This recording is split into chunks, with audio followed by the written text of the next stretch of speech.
Magandang araw po sa inyong lahat. Ako po si Renato at gusto kong ibahagi sa inyo ang isang kwento na nangyari sa aming pamilya noong taong 1977. Hindi ko po makakalimutan ang mga kaganapan dahil mismong buhay namin ang nasangkot. Noong panahong yon, nakatira kami sa isang liblib na baryo sa may parting Visayas. Payak lang ang pamumuhay namin. Bukid at palaisdaan ang kinabubuhay ng karamihan sa mga tao doon. Tahimik naman ang baryo pero kilala din ito sa mga kwentong kababalaghan. Maraming nagsasabi na may mga nilalang na gumagala tuwing gabi. Mga engkanto, tikbalang at lalo na ang mga aswang. Kasama ko noon sa bahay sina Tatay Munching, si Nanay Sally at ang lola kong si Pasinga. Bata pa ako pero ramdam ko ang tensyon sa paligid ng pamilya namin. Ang lola kong si Pasinga, sa kabila ng pagiging mabait at maalaga, ay may mga bagay na hindi mapaliwanag sa kanya. Madalas siyang naglalakwatsa tuwing hating gabi. Kapag tinatanong ni nanay kung saan siya galing, lagi niyang sagot ay, "Nagpunta lang ako kina Aling Nena. May pinag-usapan kami." Pero hindi ka panipaniwala dahil gabi na at malayo ang bahay ni Aling Nena. May mga kapitbahay din na nagsasabing nakikita daw nila si Lola na nasa gitna ng kakahuyan, nakaupo sa malaking bato at parang may inaawit. Si Tatay Monching, seryoso at ekstriktong tao. Hindi madaling maniwala sa mga tsismis. Pero isang gabi, nakauwi siyang lasing galing sa may sabungan.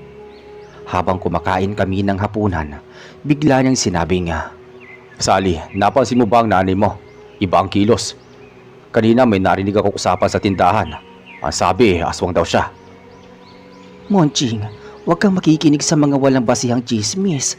Nanay ko yan. Alam mong mabait siya, hindi ba?" Tahimik lang ako habang pinagmamasdan silang dalawa. Kita ko sa mukha ni nanay ang pagkabahala. Si tatay naman ay puno ng pagdududa. Kinagabihan mahimbing na sana ang tulog ko nang biglang may narinig akong kaluskos sa likod ng bahay. Dahan-dahan akong tumayo at sumilip sa bintana. Nakita ko si Lola Pasing, nakalugay ang buhok, nakasuot ng lumang saya at dahan-dahang umalis papunta sa gubat. May dala siyang parang bayong.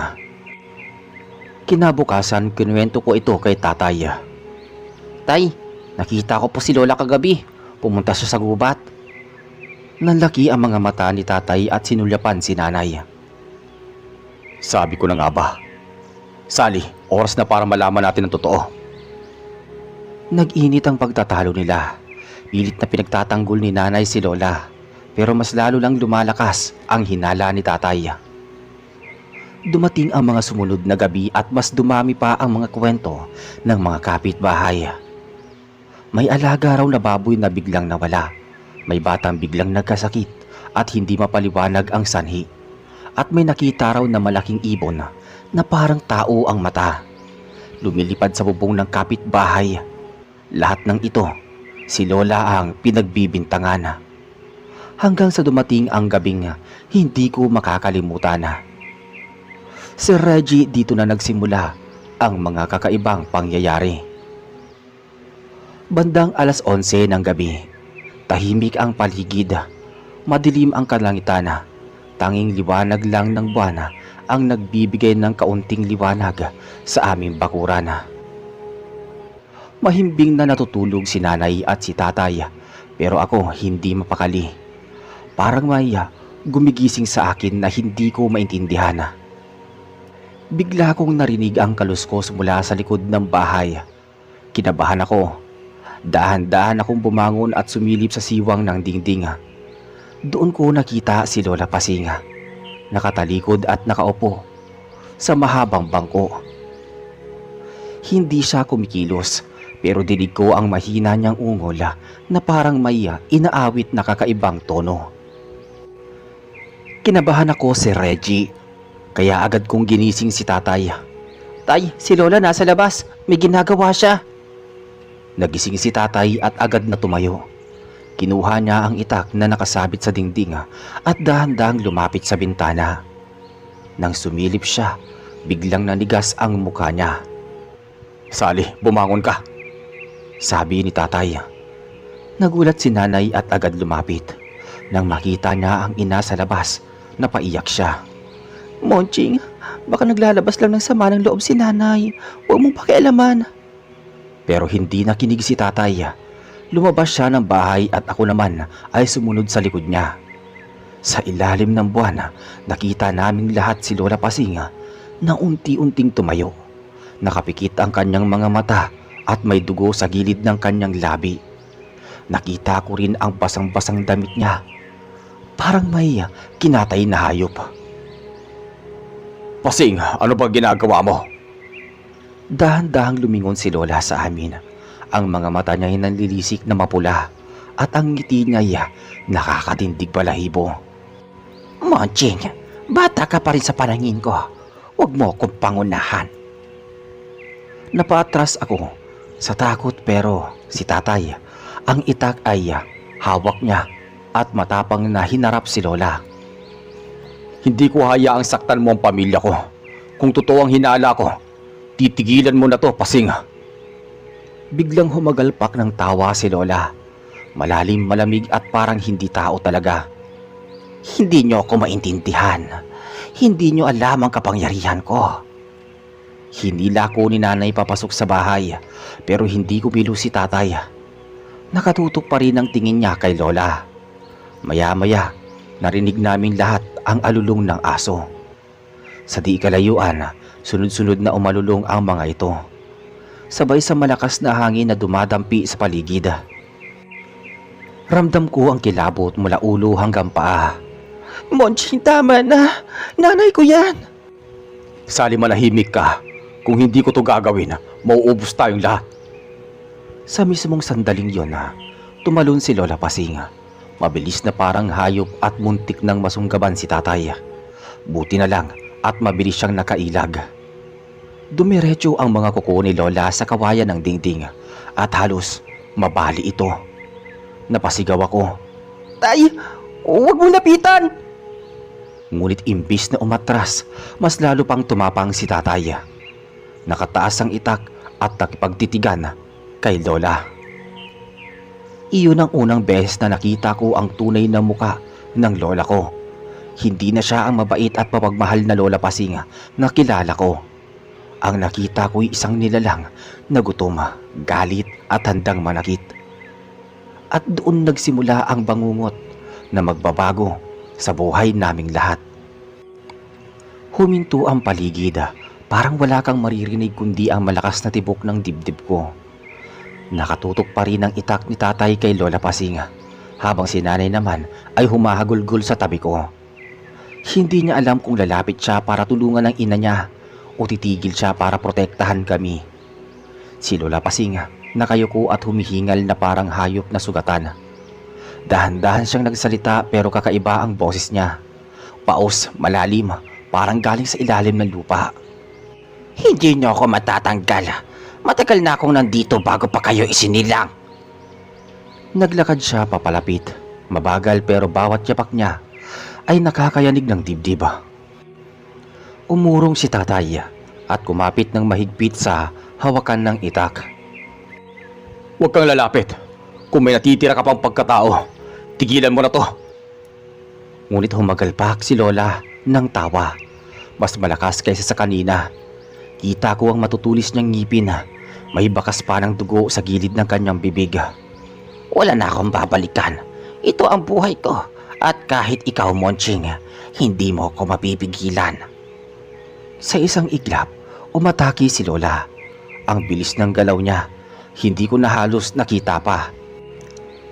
Tumalon siya kay tatay. Mga kuko niya ay nakatutok sa dibdib ng tatay ko. Mabilis ding nakailag si tatay at biglang pinagsalubong ang itak. Nagtilian ang mga ibon sa puno nang sumalpok ang bakal sa braso ni Lola. Narinig ko ang tunog ng laman na nahati at bumagsak sa lupa ang dugo. Napahiyaw si nanay. Tama na, Monching. Huwag mo siyang saktan. Pero si tatay hindi nagpatinag. Habang dumadaloy ang dugo mula sa sugat ni Lola, Mas lalo pa itong naging mabangis. Nilundag niya ulit si tatay pero ngayon ay handa na si tatay. Pinagdikit niya ang dalawang kamay sa hawakan ng itak at buong lakas na inunday si Lola. Tumama ang patalim sa balikat nito at umalingaw-ngaw ang nakakatindig balahibong hiyaw ng isang nilalang na hindi tao. Nanginig ako sa takot. Nagtago ako sa likod ni nanay. Pero kita ko pa rin kung papaano naglalaban si tatay at si Lola. Tay, tama na po. Baka mamatay siya. Sigaw ko. Ngunit hindi nakikinig si tatay. Parang buong galit niya ay ibinubuhos sa bawat palo ng itak. Si Lola sa halip na bumagsak, mas lalo pang lumakas. Nakita kong kumislap ang mga mata niya na nagdilim at mapula. At halos masunog ang kaluluwa ko sa titig niya. Hindi niyo ako mapapatay. Bigla siyang tumalon pataas at sa loob ng ilang segundo para bang lilipad siya. Kumapit siya sa bubong ng bahay at mula doon ay tumingin siya pababa sa amin. "Pasing bumaba ka dyan! Harapin mo ko!" sabi ni tatay. Hindi kumibo si Lola. Sa halip, ngumiti siya at muling humagalpak ng tawa. Pero bigla siyang sumugod ulit mula sa bubong pababa kay tatay. At doon na nagsimula ang pinakamagdugong engkwentro ng buhay namin. Sa bubong biglang bumagsak si Lola Pasing pababa kay tatay. Ang bilis niya parang anino lang na dumaan sa hangin. Napasigaw si nanay at napayakap sa akin. Pero si tatay matibay ang tindig. Hawak pa rin ng itak. Handa sa pagsalag. Pagbagsak ni Lola, sumalpok sila ni tatay sa lupa. Gumulong sila sa damuhan at halos mabitawan ni tatay ang hawak na itak. Kita ko ang muka ni Lola, nangangasima, nanlilisik ang mga mata at bukas ang bibig na parang kakagatin si tatay. "Umalis ka, Pasing! Wala kang karapatang manakit ng pamilya ko!" Ngunit sumagot si Lola habang pilit na sinasakal ang leeg. Hindi mo ko mapipigilan. Matagal na akong gutom. Kumurap lang ako at nakita kong halos tumama na ang ngipin ni Lola sa balat ni tatay. Sa huling segundo, naiangat niya ang itak at naitulak palayo si Lola. Umagos ang dugo mula sa braso ni tatay. Kinagat siya ng matutulis na kuko. Napasigaw si nanay. Monching, tigilan mo na. Baka mamatay ka. Pero hindi na nakinig si tatay. Mabilis siyang tumayo, halos duguan ang kamay at muling tinaas ang itak. Lumapit siya kay Lola na gumagapang pa sa lupa. Ako naman nanginginig na nakatingin. Hindi ko alam kung matatakot ako sa tatay ko o sa lola ko. Tay, huwag mo siyang papatayin. Lola ko siya. Narinig ako ni tatay pero hindi niya ako nilingon. Ang mga mata niya puno ng galit at takot. "Anak, wala na siya sa isip niya. Hindi na siya tao," sabi ni tatay. Sa sandaling yun biglang nag-iba ang ihip ng hangin. Narinig naming lahat ang mga aso na muling umanulong. Sabay ang kakaibang pagaspas ng pakpak mula sa kakahuyan. Parang may malalaking ibon na lumilipad, paikot-ikot sa itaas namin. Napatakip ako sa tenga nang marinig ang sabayan ng huni at sigaw. At nang lumingon ako kay Lola, nakita kong dahan-dahan siyang tumayo. Ang sugat niya sa balikat ay bumubula ng dugo, pero nakangiti pa rin siya. Monching, kahit patayin mo ako, hindi mo matatanggal ang sumpa. Napatras si tatay. Kita ko ang panginginig ng kanyang kamay. Pero sa huling pagkakataon sumugod muli si Lola. Nakataas ang matatalim na kuko. Nakabuka ang bibig na parang babangasan si tatay. Doon na nagpasya si tatay. Buong lakas niyang inundayan ng itak. Mula sa balikat pababa sa dibdib si Lola. Umalingaw-ngaw ang isang matinis na hiyaw na parang hindi talaga tao ang tunog. Ang katawan ni Lola ay napaluhod, nanginginig at dahan-dahang bumagsak sa lupa. Natahimik ang paligid. Ang mga aso'y tumahimik at ang mga ibon na lumilipad ay biglang naglaho. Si nanay ay napahagulgol, napaluhod sa tabi ng ina. Ako naman, halos hindi makagalaw sa kinatatayuan. Nanay, bakit mo nagawa to? Si tatay hawak pa rin ang dugoang itak. Habol ang hininga at dahan-dahang lumapit sa amin. Wala akong magagawa kung hindi ko to ginawa. Tayo ang mawawala. Sir Reggie, iyon ang gabing mismong tatay ko ang pumatay sa lola kong aswang. Pero hindi pa doon natapos ang lahat dahil may iniwang takot at sumpa na hindi nawala kahit ilang taon ang lumipas. Naghahandusay sa damuhan ang katawan ni Lola Pasing, duguan at wala ng buhay. Ang itak ni tatay ay nakabaon sa lupa. Nanginginig ang kamay niya habang pinagmamasdan ang ginawa niya. Si nanay naman nakaluhod sa tabi ng bangkay ng kanyang ina, humahagulgol ng malakas. Ako hindi ko alam kung anong mararamdaman ko. Bata pa ako noon pero malinaw sa isip ko ang lahat ng nakita ko. Ang lola kong minahal ko, ang lola kong nag-alaga sa akin, siya rin pala ang kinatatakutan ng buong baryo. At ang tatay ko mismo, ang pumatay sa kanya. Kinabukasan, kumalat ang balita sa buong baryo. Halos lahat ng kapitbahay ay dumating sa bahay namin. May ilan na tahimik lang, nakamasid pero karamihan ay nagbubulungan. Totoo pala, aswang nga si Pasing, sabi ng kapitbahay na isa. Buti na lang at natigil na. Kung hindi baka marami pa siyang mapipinsala. Dagdag ng isa pang kapitbahay. May ilan din namang hindi makapaniwala kasi kilala nila si Lola bilang matulungin at mabait na tao. Pero ang mga chismis tungkol sa kanya, iyon ang napatibay na sa paniniwala ng karamihan. Naging mabigat ang libing ni Lola. Sa sementeryo ng baryo, halos kakaunti lang ang tumulong maglibing. Karamihan ay natatakot lumapit sa kabaong. Baka raw bumangon pa ito at sundan ng sumpa sila. Habang nakatayo ako sa gilid ng hukay, hawak ang kamay ni nanay, naramdaman ko ang panginginig niya. Hindi siya nagsasalita pero alam kong galit siya kay tatay. Galit dahil pinatay niya ang sariling ina. Pero alam din niya na wala ng ibang paraan. Pagkatapos ng libing, bumigat ang hangin sa bahay namin. Sa bawat gabi, ramdam ko na parang may nakatitig. Lalo na kapag hating gabi, bigla na lang hahampas ang hangin sa bubong o kaya ay maririnig ang kaluskos ng mga paa sa labas. Minsan habang natutulog kami, nagising ako dahil narinig ko ang boses ng babae sa may kusina. Mahina lang pero malinaw. Renato, apo ko. Parang boses ni Lola yun. Napahiga ako at nagtulakbong ng kumot. Hindi ko sinasabi kina nanay at tatay. Natatakot akong isipin nilang multuhin pa kami ni Lola. Lumipas ang ilang linggo, mas naging malamig ang samahan sa bahay. Si nanay bihira ang kausapin si tatay. Si tatay naman laging tahimik, parang mabigat ang dinadala. Ako araw-araw kong iniisip kung totoo bang ligtas na kami o kung bumalik pa si Lola. Isang gabi, nagiinuman ng isang lalaki sa kanto at narinig ko ang pinag-uusapan nila. Hindi basta-basta natatapos ang sumpa ng aswang. Oo, kahit patayin mo, may naiiwan yan. Baka sa pamilya na lumipat. Nang marinig ko yun, lalo akong natakot. Doon ko naisip na baka nga may iniwang sumpa si Lola at baka ako ang susunod na madamay.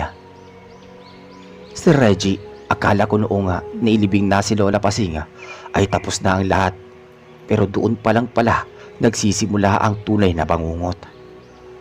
Makalipas ang 2 linggo matapos ang libing, napansin kong mas lalo akong nagigising tuwing hating gabi. Parang may malamig na hangin na laging dumadaloy sa kwarto ko. Unay iniisip ko na baka dala lang ng takot o imahinasyon ko. Pero isang gabi, may narinig akong mahinang kaluskos sa ilalim ng papag ko. Renato, apo ko, huwag ka matakot. Nanlaki ang mga mata ko. Boses iyon ni Lola. Gusto kong sumigaw pero natuyo ang lalamunan ko. Imbis na lumabas, mas lalo pa akong nagkubli sa kumot. Nararamdaman kong may malamig na kamay na dumadampi sa gilid ng papag. Kinabukasan naman, sinabi ko ito kay nanay. Nanay, narinig ko si Lola kagabi. Tinatawag niya ako. Biglang napaiyak si nanay.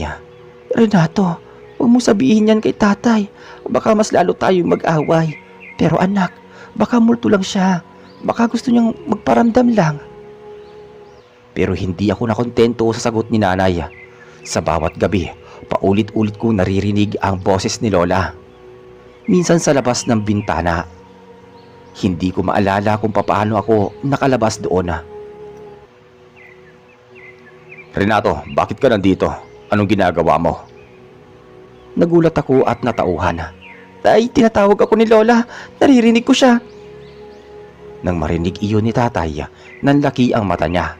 Hinila niya ako pabalik sa bahay at halos sigawan ako. Wala kang narinig.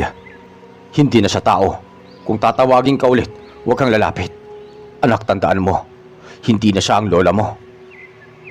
Pero paano ko kakayanin?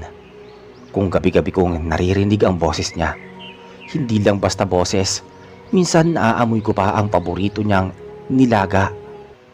Minsan naman, parang ramdam ko ang haplos ng kamay niyang dati laging nag-aalaga sa akin. Dumating ang punto na pati si nanay ay nagsimula ng makaramdam. Isang madaling araw, nakita ko siyang nakaupo sa harap ng altar, umiiyak habang nakatitig sa larawan ni Lola. Nanay, kung nandito ka pa, patawarin mo po kami. Hindi namin ginusto ito. Sabi ni Nanay Sally. Nang gabing yun bigla na lang kumalabog ang bubong namin. Parang may mabigat na nilalang na naglalakad sa taas. Ang mga aso sa paligid ay sabay-sabay na umalulong. At sa dilim, narinig naming tatlo, ako, si nanay at tatay, ang malalakas na tawa ni Lola. Hindi iyon gulugini, kundi basta alaala. Totoo talaga, totoo ang narinig namin. At doon muling nagbalik ang takot sa bahay namin. Hindi pa tapos ang lahat, ang sumpa, buhay na buhay pa rin. Hindi lang pala kami ang pinuntirya ng sumpa, pati ang mga kapitbahay unti-unti nang nadadamay. Isang gabi, dumating si Aling Marta sa bahay namin. Hingal na hingal at halos mawalan ng boses sa kakasigaw. Monching Sally, may kakaiba sa bahay namin. Ang baboy namin biglang nawala kagabi, tapos kanina wala na. Ang natira lang yung balat at ang buto. Halos mawalan ng kulay si nanay sa kanyang narinig. Ako naman, nagtago sa likod niya. Baka naman may magnanakaw lang, Marta. Pero biglang umiling si Aling Marta. Nanginginig ang labi. Hindi taong gumawa nun. Nakita namin, may nakita kaming anino. Nakalutang sa bubong. Malaking babae na nakalugay ang buhok at nakatawa. Napatingin kami ni tatay sa isa't isa. Pareho naming alam kung sino yun. Kinabukasan na ang balita sa buong baryo ay kumalat. Nagsasabing nakikita raw nila si Lola sa may ilog. Nakaupo sa malaking bato, kumakanta sa 10 oras ng gabi. Ang iba naman nagrereklamo na may mga alagang manok na nawawala. At ang natitira lang ay mga pakpak na maraming dugo. Dumating pa ang isang insidente. Ang anak ni Mang Edward, isang kapitbahay namin, biglang nilagnat ng mataas at hindi na makabangon. Pinatawag nila ang albularyong si Mang Cardo. Habang nag-aalay ito ng dasal at ritual, bigla raw napapasigaw ang bata. Hindi niyo ako mapapalayas. Akin siya. Sabi ng bata na paos ang boses. Mismong boses ni Lola ang lumalabas sa bata. Lahat nandoon. Natakot at nagsitakbuhan ang mga tao. Si Mang Edward mismo ang lumapit kay tatay pagkatapos. Monching, kung hindi mo natapos ang ginawa mo, baka tayong lahat ang mamatay dito. Bakit mo pa inilibing ang bangkay niya? Dapat sinunog mo. Tahimik lang si tatay pero kita ko ang bigat sa mga mata niya. Alam niyang hindi pa tapos ang laban. Pag uwi namin, kinausap ako ni tatay habang nakaupo kami sa hagdan ng bahay. Renato anak, tandaan mo, huwag kang sasagot kapag narinig mo ulit ang boses niya. Kahit tawagin ka niya, kahit umiiyak siya, huwag kang lalapit. Kasi kapag sumagot ka, ibig sabihin tinatanggap mo na siya. Tumango lang ako pero sa loob-loob ko, mahirap gawin yun. Paano ko siya babaliwalain kung mismo lola ko ang tumatawag sa akin? Kinagabihan, Muli kong nagising sa lamig at gaya ng dati, narinig ko ulit ang tinig niya. "Renato, apo ko, halika rito. Hindi kita sasaktan." Para akong hinihila palabas ng bahay. Halos tumayo na ako sa papag pero naalala ko ang bili ni tatay. Pilit kong hindi sumagot. Kahit nanginginig ako sa takot. Maya-maya biglang may malakas na kalabog sa bubong na naman. Kasunod ang matinis na tawa. Nagising si tatay at dali-daling kinuha ang itak. Lumabas siya ng bahay at tumingin sa dilim. Pero wala siyang nadatnan maliban sa malamig na hangin at sa mga asong ulol na halos mabaliw sa kakakahol. Kinabukasan muling may nadamay. Si Mang Edward mismo ang nakakita raw ng malaking nilalang na nakadapa sa bubong ng kanilang bahay. Nang batuhin niya, bigla itong lumipad palayo. At sa liwanag ng buwan, malinaw nang nakita ang muka. Ang muka ni Lola Pasing. Doon na nagsimula ang pagpapasya sa taong baryo. Hindi na sila makapaghintay at isang gabi pinuntahan si tatay ng mga lalaki, dala ang mga sulo at barila. "Munching, hindi ka na pwedeng tumahimik. Dapat tapusin natin to. Kung hindi, buong baryo ang mamamatay." Sama-sama ang halos lahat ng kalalakihan sa baryo. Ang iba ay may dalang gulok, ang ilan ay may baril na di kalibre 22 at karamihan ay may mga sulo.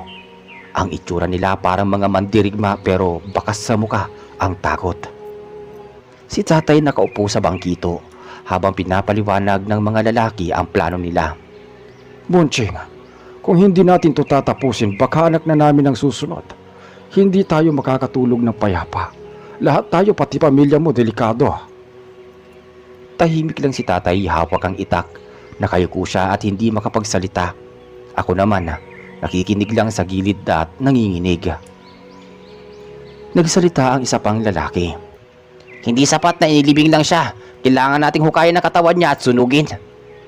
Doon ko naramdaman na parang may malamig na hangin na dumaan sa loob ng bahay namin at sabay-sabay na nagpatay sindi ang lampara. "Nay, patawarin mo kami," sabi ni Nanay Sally. Pero biglang bumagsak mula sa kisame ang isang malaking daga. Tumalon sa mesa at saka tumakbo palabas. Lahat kami napasigaw. Kinabukasan, maaga pa lang, sama-sama kami nagpunta sa libingan. Dala nila ang mga pala at kerosina. Ako pinilit na hindi umiyak. Nasa gilid lang ako, kapit kay Nanay Sally. Pagkahukay nila sa kabaong, hindi na bangkay ang nakita namin. Nakatayo sa loob ng hukay ang katawan ni Lola.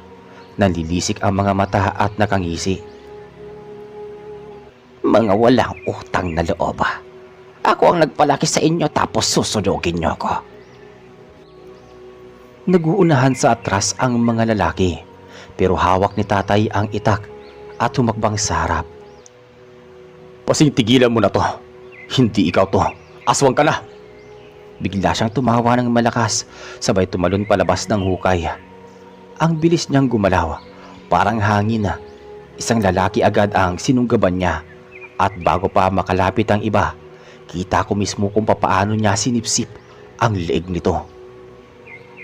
Sigawan ng lahat, yung iba nagtakbuhan, yung iba naglakas loob at pinagahampas siya ng gulok at itak, pero hindi tinatablan. Ako nakatayo lang nanginginig, gustong sumigaw pero wala akong boses na lumalabas. Nang akmang lalapit na siya sa akin, biglang pumutok ang baril ni Mang Edward. Tinamaan siya sa balikat. Napatras si Lola at napapasigaw. "Sunugin na natin! Bilisan ninyo!" Itinali nila si Lola gamit ang lubid na may bawang at asin. Nagpupumiglas siya pero nang buhusan ng kerosin at sinindihan ng sulo, sumambulat at dumagablab ang apoy. Hanggang ngayon dinig ko pa ang sigaw niya. Hindi sigaw ng isang halimaw kundi isang matandang babae na parang nasasaktan. "Renato, apo ko, tulungan mo ako," sabi ni Lola Pasing. Gusto kong kumawala at tumakbo sa kanya pero mahigpit ang hawak ni Nanay sa kamay ko. Halos mapatid ang hininga ko sa iyak. Habang unti-unting natutupok ang katawan ni Lola. Maya-maya may umalingaw-ngaw na malakas na hangin at sabay-sabay na Nahimatay ang mga kalalakihan. Nang bumalik ang katahimikan, abo na lang ang natira. Umiiyak si tatay nakaluhod sa lupa. Patawarin mo ko. Wala akong magawa. Kinabukasan kumalat ang balita. Wala nang nawawalang alaga. Wala nang aninong nagliliparan sa bubong. Bumalik na sa normal ang baryo pero hindi nawawala ang takot sa puso namin. Lumipas ang mga araw, tila bumalik sa normal ang baryo. Wala nang mga aninong dumadaan sa bubong. Wala nang alagang hayop na nawawala. At wala nang batang nilalagnat ng misteryoso. Pero sa bahay namin, ramdam pa rin ang bigat. Si Tatay Munching halos hindi makakain. Lagi siyang nakatulala. Nakaupo sa ilalim ng puno ng mangga sa tapat ng bahay. Madalas niyang hawak ang kanyang itak pero hindi niya na ito ginagamit. Para bang napako ang isip niya sa gabing sinunog nila si Lola Pasing. Munching, kumain ka na. Paano tayo mabubuhay ng bata kung ganyan ka? Sabi ni nanay. Hindi siya sumasagot, tumatango lang. Ako naman gabi-gabi pa rin na nagigising. Hindi na boses ni Lola ang naririnig ko pero sa tuwing ipipikit ko ang mga mata ko, bumabalik sa alaala ko ang mukha niya habang nasusunog at sigaw niya na tinatawag ang pangalan ko. Minsan habang nag-iigib ako ng tubig sa poso, may lalaking lumapit. Siya si Mang Cardo, yung albularyo na minsan ding nilapitan nila. Renato Apo, matapang ang tatay mo. Pero dapat mong tandaan, hindi basta nawawala ang tugo ng isang aswang. Kapag sinunog, natatapos ang katawan. Pero ang alaala, nananatili sa dugo ng pamilya. Parang binuhusan ako ng malamig na tubig. Hindi ko alam kung anong ibig niyang sabihin pero hindi ko na tinanong kasi natatakot ako sa isasagot. Makalipas ang ilang linggo, napansin namin na madalas na napapanaginipan ni tatay si Lola. Madalas siyang napapasigaw sa gabi. At paggising niya, pawis na pawis siya at hingal na hingal. Isang gabi umupo ako sa tabi niya. Tay, wala na si Lola, di ba? Matagal siyang tumingin sa akin bago sumagot. Wala na, pero nasa alaala natin siya, anak. At kahit anong gawin ko, ako pa rin ang pumatay sa nanay ko. Hindi ko alam kung anong sasabihin ko noon. Bata pa ako pero naiintindihan ko ang bigat na dinadala niya. Sa baryo naman, kahit wala na si Lola, iba ang tingin sa amin ng mga tao. Parang may layo, parang may hiya o takot. Ang iba hindi na nagpupunta sa bahay namin. Ang mga bata iniiwasan akong kalaro. Minsan narinig ko pa ang isang alin na habang bumibili sa tindahan. Ay, yung apo ni Pasing, baka may lahi din yan. Para akong sinaksak sa dibdib. Umuwi ako noon na umiiyak. Sinabi ko yun kay nanay. Nay, aswang din daw ba ako? Iyakap lang ako ni nanay ng mahigpit. Hindi anak, hindi ka aswang, tao ka. At kahit anong sabihin nila, anak ka namin. Pero si Reggie kahit paulit-ulit kong naririnig na hindi ako aswang, sa bawat tingin ng tao, sa bawat bulungan sa likod ko, parang natatak na yung pangalan ni Lola sa akin. Minsan habang naglalakad ako sa bukirin, may narinig akong boses sa hangin. Hindi kasing lakas ng dati pero malinaw. At ang sabi, Renato, apo ko. Napalingon ako pero wala akong nakita. Tumingala ako sa langit at doon ko napansin na eksaktong araw ng pagkasunog niya. Akala namin unti-unti nang matatapos ang lahat pero mali pala.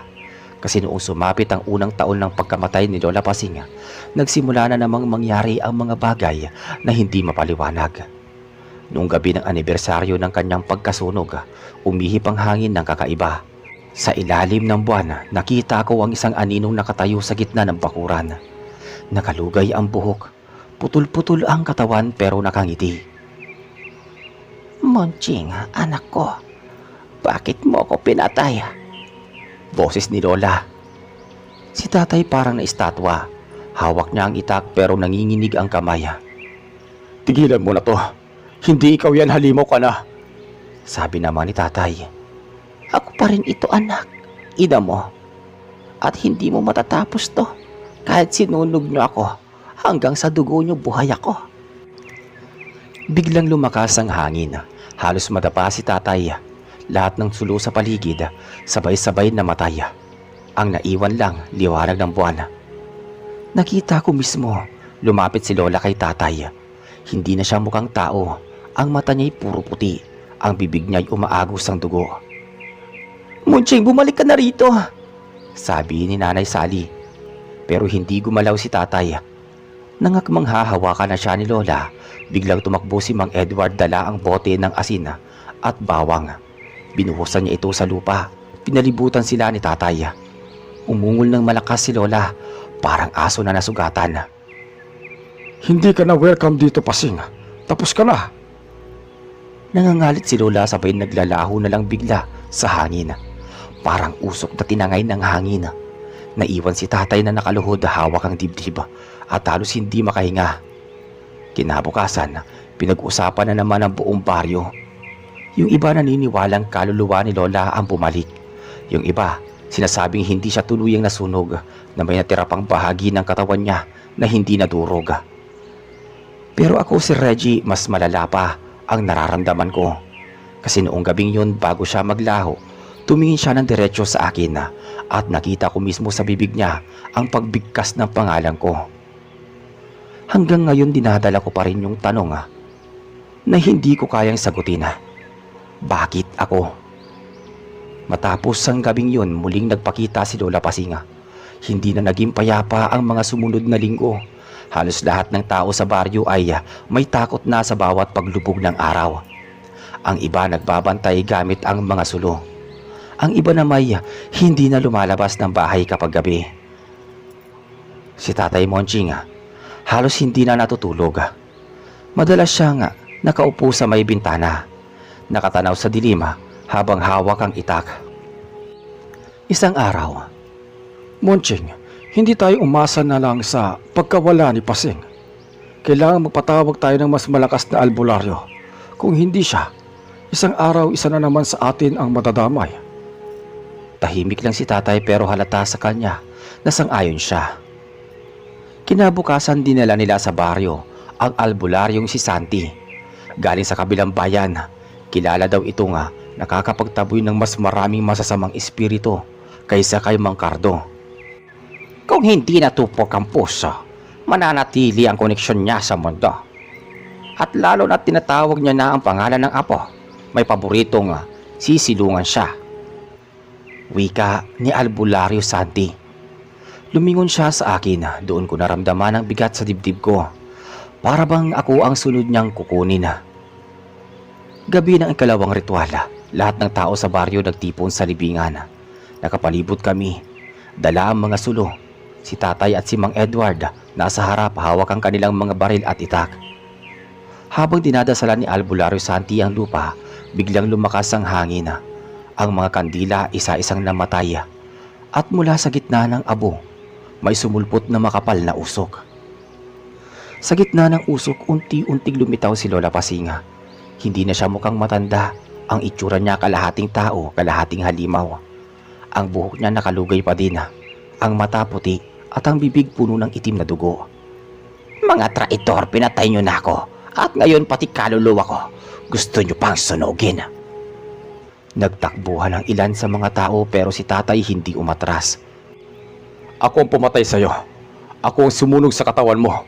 Kung may babawian ka, ako lang. Umungol ng malakas si Lola at lumipad palapit kay tatay.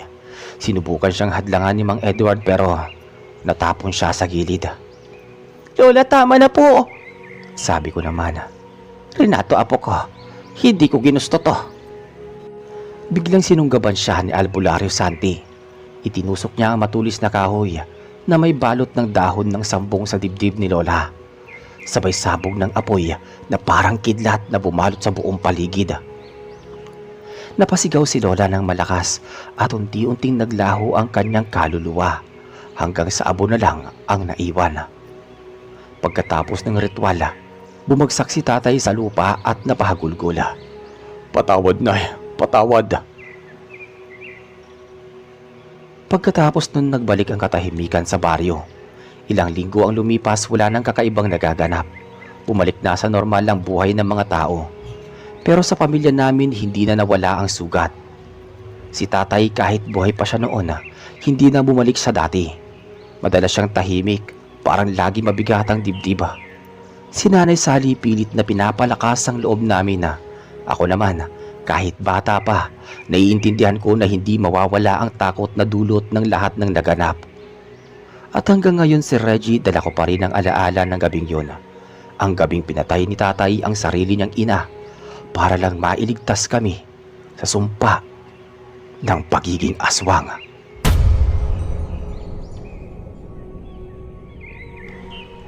At dito po natatapos ang ating kwento. Muli, ako po si Reggie, ang inyong narrator sa channel na Kwentuhan Tayo. Hanggang sa muli.